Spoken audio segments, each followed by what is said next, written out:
Honorable Premier vice-président de l'Assemblée nationale, honorable président du Sénat ici représenté, Madame la Première ministre, chef du gouvernement, Monsieur le président du Conseil supérieur de la magistrature, ici représenté, distinguées Premières Dames, honorables députés et sénateurs, Mesdames et Messieurs les membres du gouvernement, Messieurs les présidents des institutions d'appui à la démocratie, Mesdames et Messieurs les membres du corps diplomatique et représentants des organisations internationales, distingués invités, Mesdames et Messieurs, mes très chers compatriotes. Les nations se construisent par les espérances qu'elles portent. Elles se forgent aussi dans les épreuves qu'elles surmontent et dans la vérité qu'elles ont le courage de présenter et de regarder en face. L'histoire de la République démocratique du Congo est celle d'un peuple éprouvé, mais jamais vaincu, meurtri, mais toujours debout. Un peuple qui, au cœur des tragédies, n'a jamais renoncé à la paix, à la justice et à l'unité nationale. En cette journée commémorative du Génocauste, notre nation rassemble sa mémoire, sa douleur et son espérance. Elle ne le fait ni pour raviver les blessures, ni pour demeurer prisonnière du passé, encore moins pour se constituer un fonds de commerce, mais pour rétablir la vérité, rendre aux victimes la place qui leur revient dans notre histoire et préserver les générations futures du retour de l'innommable. Aujourd'hui, la République tout entière se tient debout dans le silence, le recueillement et la dignité. Elle rend hommage aux millions de femmes, d'hommes et d'enfants victimes de guerre, des massacres, des déplacements forcés, des violences sexuelles et des autres atrocités qui ont endeuillé notre pays. Elle honore la mémoire des victimes de crimes de guerre, de crimes contre l'humanité et du crime d'agression, ainsi que de tous les actes dont l'établissement rigoureux des faits et l'examen au regard du droit international sont susceptibles de révéler le caractère génocidaire. La République s'incline devant les familles endeuillées, les communautés meurtries, les survivantes et les survivants qui portent encore les marques de la violence. Elle s'incline devant les victimes privées jusqu'à leur nom, devant celles demeurées sans sépulture, sans reconnaissance et, trop souvent encore, sans justice. Aucune de ces vies ne saurait être réduite à un chiffre. Derrière chacune d'elles, il y a un visage, une histoire, une famille, des rêves et une promesse d'avenir. Chacune appartient désormais à la conscience de la nation. Chacune nous oblige. Avant de poursuivre cette adresse, je vous invite à observer quelques instants de profond recueillement en mémoire de toutes les victimes des tragédies qui ont endeuillé notre pays.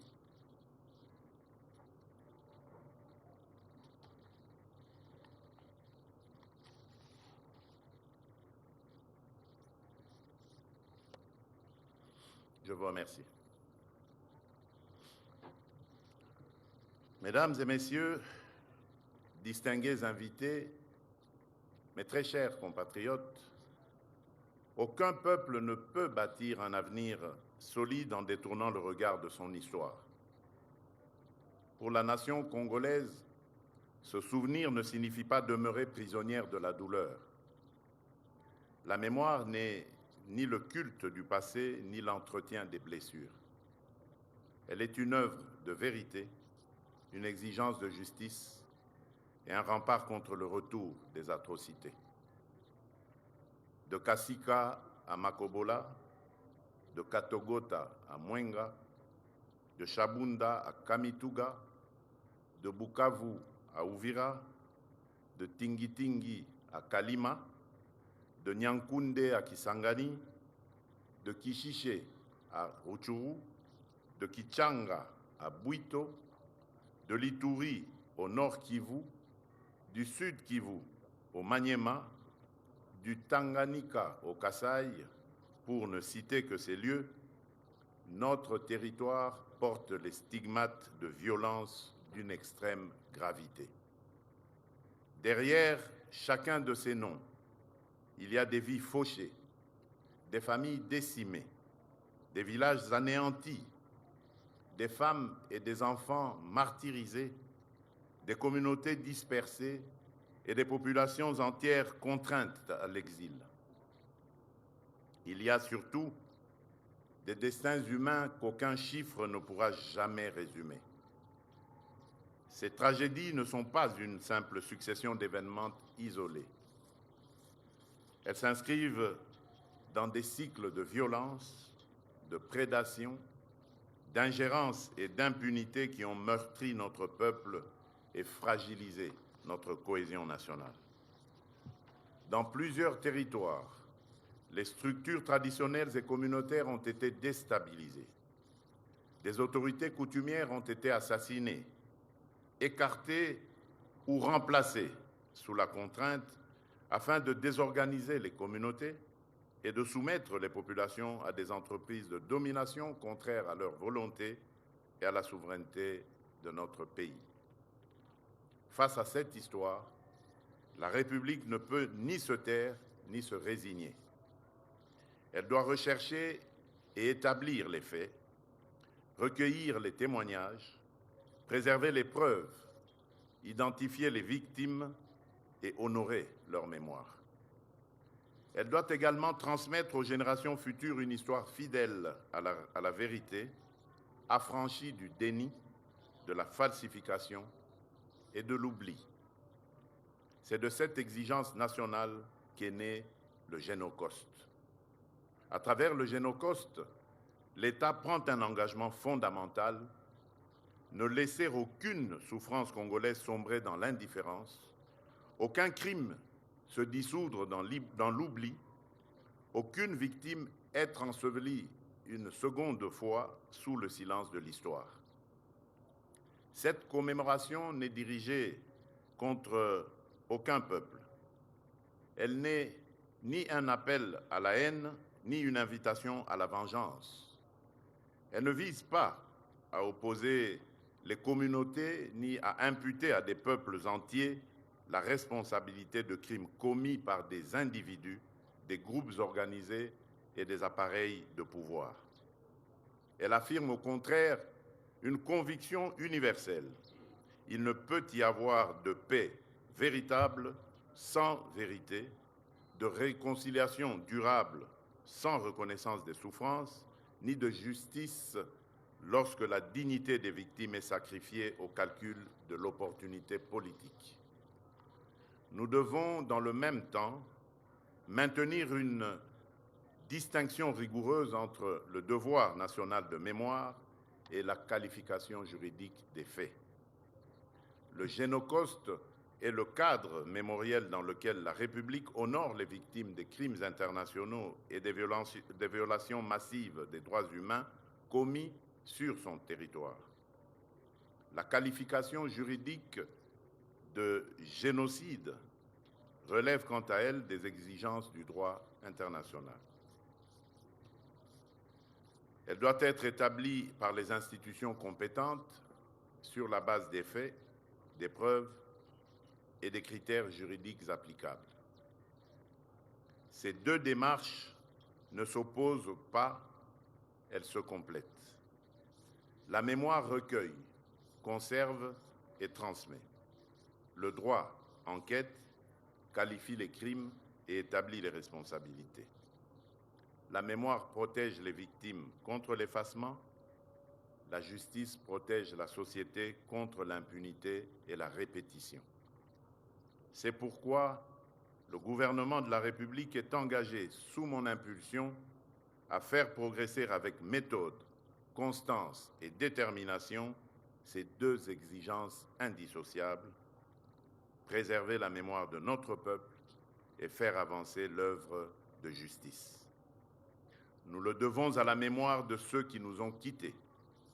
Nous le devons aux survivants. Nous le devons à nos enfants.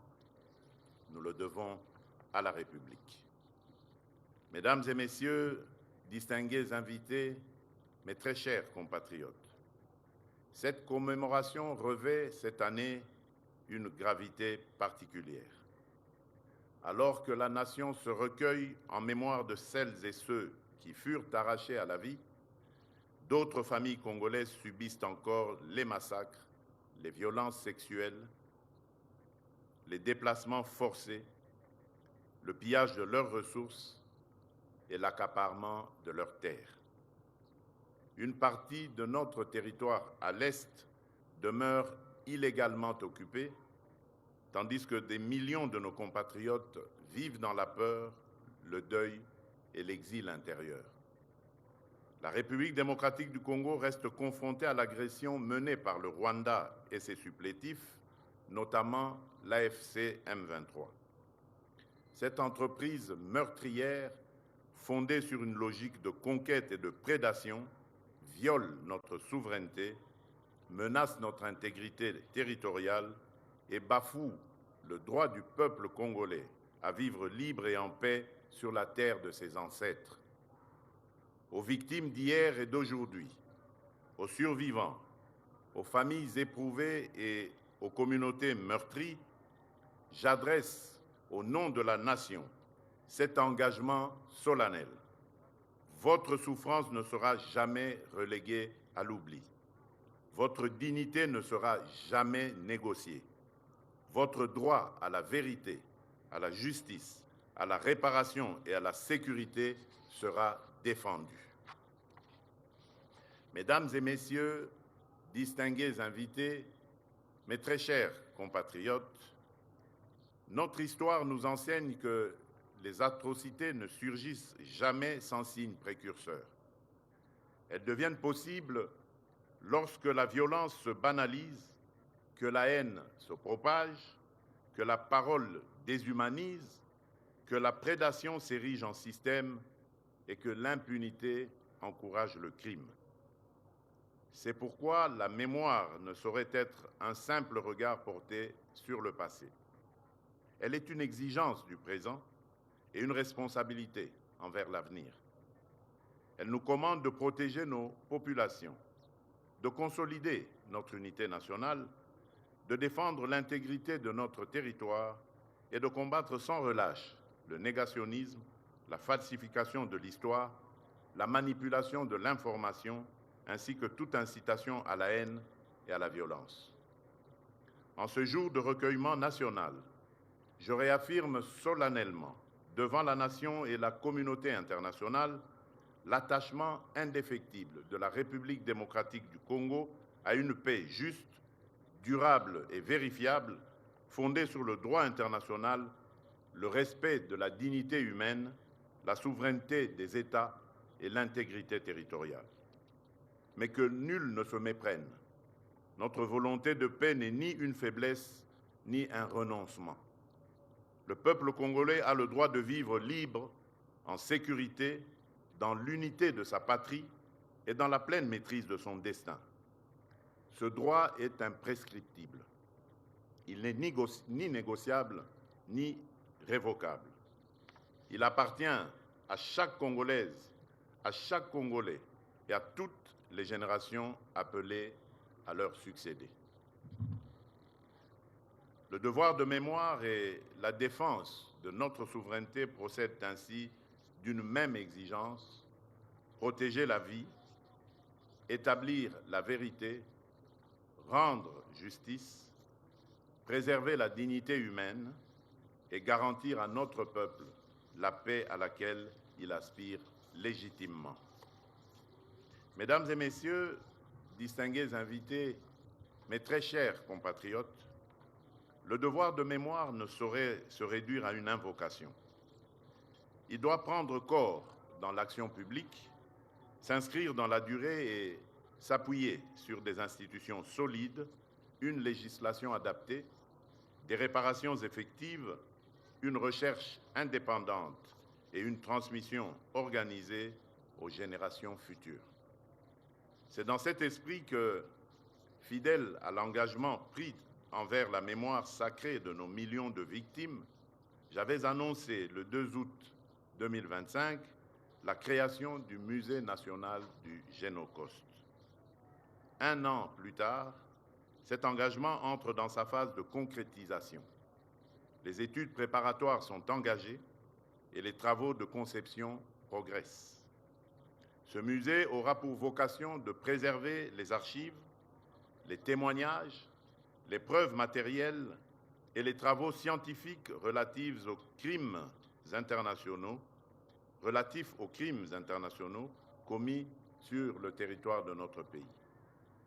Il sera un lieu de recueillement pour les victimes et leurs familles, un centre de référence pour les chercheurs, un outil de transmission pour les enseignants et pour notre jeunesse, une école de vérité, de conscience patriotique et de vigilance citoyenne.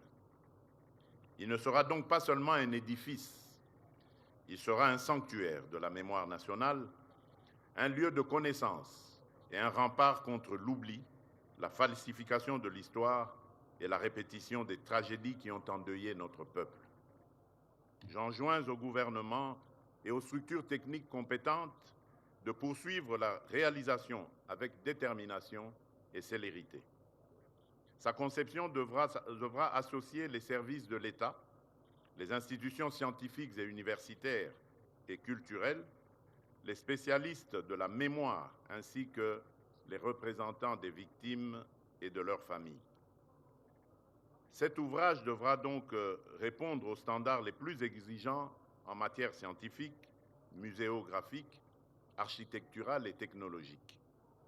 Notre ambition est d'en faire une institution de référence en Afrique et dans le monde, à la hauteur de la gravité de notre histoire et de la dignité de notre peuple.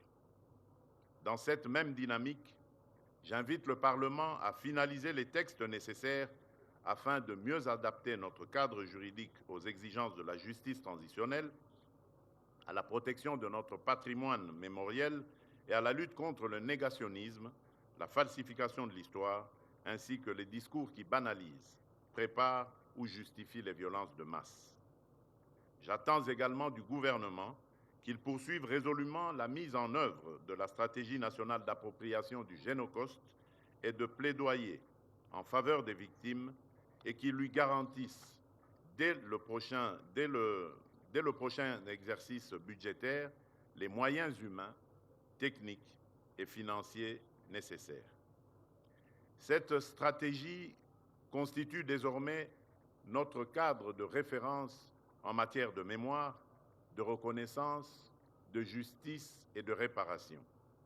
Elle doit fédérer l'ensemble des institutions et des acteurs concernés autour d'une même ambition, établir la vérité, rendre justice aux victimes et inscrire leur mémoire au cœur de notre conscience collective. Je demande en conséquence la pleine opérationnalisation de ces mécanismes de suivi et d'évaluation. Les responsabilités doivent être clairement établies, les résultats régulièrement mesurés et les institutions tenues de rendre compte de leur action. Je tiens à cet égard à saluer le travail accompli par toutes les parties prenantes engagées dans le processus de réparation intégrale des victimes, mais bien plus à toutes celles et tous ceux qui, souvent loin de la lumière, recueillent la parole des survivants, documentent les crimes, accompagnent les familles et contribuent à restaurer leur dignité. Je veux cependant le rappeler avec la plus grande clarté, Les réparations ne sont ni une faveur, ni un acte de charité publique. Elles constituent une obligation de justice, une expression concrète de la solidarité nationale et une étape indispensable dans la restauration de la dignité des victimes. Elles doivent être conduites avec efficacité, transparence, équité et proximité. Elles doivent atteindre les victimes, répondre à leurs besoins réels et produire dans leur vie des effets concrets, perceptibles et durables. C'est à cette exigence que doivent répondre toutes les institutions concernées. Mais notre action ne saurait s'arrêter à nos frontières. Notre diplomatie doit pleinement assumer sa responsabilité dans la reconnaissance internationale de l'histoire congolaise.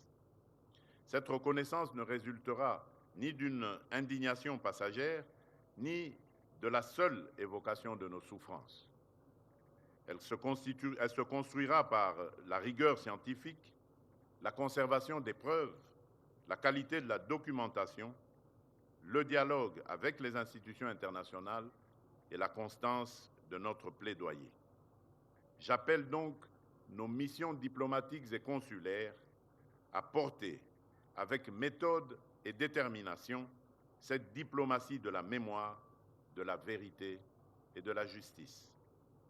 La République démocratique du Congo poursuivra ses démarches en faveur de la reconnaissance des génocides commis sur son territoire, sans jamais minimiser les autres crimes internationaux établis ou ceux dont la qualification devra être déterminée conformément au droit international. Elle continuera de porter cette exigence auprès des Nations unies, de l'Union africaine, des organisations régionales, de ses partenaires bilatéraux et de toutes les instances compétentes. Elle le fera dans le respect du droit international, sur le fondement des faits rigoureusement établis et avec la détermination sereine d'un peuple qui ne demande pas une faveur, mais une justice.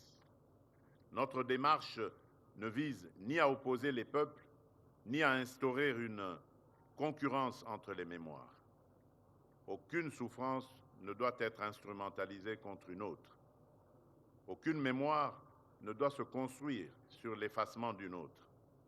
Elle repose sur un principe simple, intangible et universel: la vie d'une victime congolaise a la même valeur que celle de toute victime de crimes de masse, quelle que soit son origine, son pays ou son destin. La justice ne peut se prétendre universelle si elle tolère une hiérarchie entre les victimes, les mémoires ou les souffrances. Elle ne devient véritablement universelle que lorsqu'elle reconnaît à chaque vie humaine la même dignité, à chaque victime le même droit à la vérité et à chaque peuple le même droit à la justice. Mesdames et messieurs, distingués invités, mes très chers compatriotes, notre devoir dépasse le temps d'une génération. Elle consiste à établir la vérité, à rendre justice, à réparer les blessures autant qu'il est humainement possible et à transmettre la mémoire de celles et ceux qui ont payé le prix le plus lourd des violences imposées à notre pays. Le Génocauste est bien davantage qu'une date dans notre calendrier national. Il est le moment où la République s'incline devant ses victimes, mesure ses devoirs envers elles et renouvelle sa promesse de ne jamais les abandonner au silence, à l'indifférence ou à l'oubli. C'est pourquoi je vous appelle en cette journée nationale de commémoration du Génocauste à renouveler 3 engagements. Premièrement, ne pas oublier. Garder vivants les noms, les visages et les histoires de nos victimes, car un peuple qui les oublie perd une part de son histoire et de son âme. Deuxièmement, ne jamais laisser les atrocités se répéter. Combattre sans relâche la haine, l'impunité, la prédation, la manipulation des identités et toutes les atteintes à la dignité humaine, car aucune paix durable ne peut être bâtie sur l'injustice et le déni. Troisièmement, enfin, commencer à guérir. Guérir par la vérité, la justice, la réparation et la solidarité. Guérir par une réconciliation qui ne signifie ni l'oubli, ni le renoncement à la justice, mais la volonté de reconstruire ensemble une nation plus fraternelle, plus juste et plus forte. Tel est le devoir de notre génération. Telle est la promesse que nous devons aux victimes, aux survivants et aux générations qui nous suivront. Permettez-moi enfin de reprendre cette parole de foi et de conviction tirée du livre du prophète Naoum, chapitre 1, verset 9b, « La détresse ne paraîtra pas deux fois ». Fin de citation. Puissions-nous tous nous engager, avec l'aide de l'Éternel, activement, afin que plus jamais ces atrocités ne se produisent plus dans notre pays, quelles qu'en soient les raisons ou les motivations. Ne pas oublier, ne jamais répéter et commencer à guérir, plus jamais seul. Que Dieu bénisse la République démocratique du Congo et son peuple. Je vous remercie. Que Dieu bénisse la République démocratique du Congo, les discours du président de la République, Félix-Antoine Tshisekedi Tshilombo, à l'occasion de la commémoration nationale du Génocide en République démocratique du Congo. Giscard Koussema, en si peu de mots, qu'est-ce qu'on peut retenir de ce speech présidentiel? La détermination du président de la République à porter les plaidoyers pour la reconnaissance internationale du génocide qui est en cours en République démocratique du Congo, un génocide documenté et reconnu par déjà plusieurs... Nous voici à présent au moment solennel de recueil.